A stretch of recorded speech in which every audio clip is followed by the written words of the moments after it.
এই নিয়ে আমি দ্বিতীয়বার ঘি বানালাম বাড়িতে। তো ঘিয়ের কালারটা জাস্ট অসম্ভব ভালো এসেছিলো।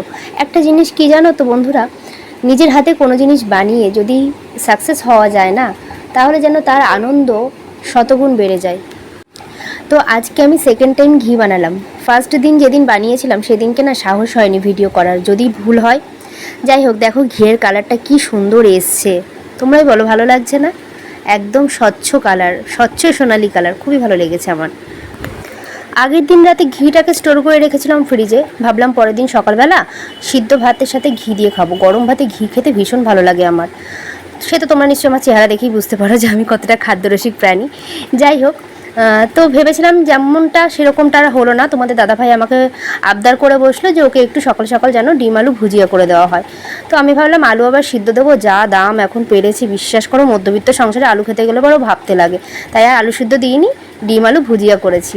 তো ডিম আলু ভুজিয়া করেছি, দেখো খুব সিম্পল রেসিপি, এটা তো আর আলাদা করে শেয়ার করার কিছু না। তবে ওই যে মেয়ের আবার বায়না, মেয়ে রান্না করবে, তো আর কি করবো, ওই বাবা মেয়ের আবদার মেটাতে গিয়ে মাঝে মাঝে যে কী ঝামেলায় পড়ি আমি তোমাদের কি বলবো।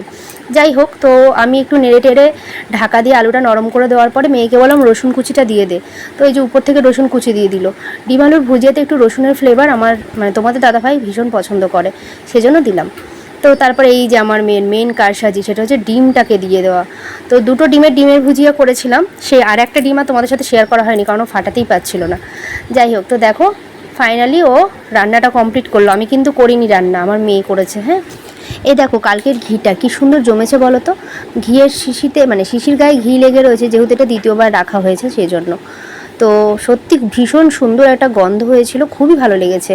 তোমরা কখনো বাড়িতে ট্রাই করো, আর যদি রেসিপি চাও আমাকে জানিও, আমি অবশ্যই তোমাদের সাথে শেয়ার করব। তো ভিডিওটা কেমন লাগলো জানিও, ভালো লাগলে পাশে থেকো। টাটা।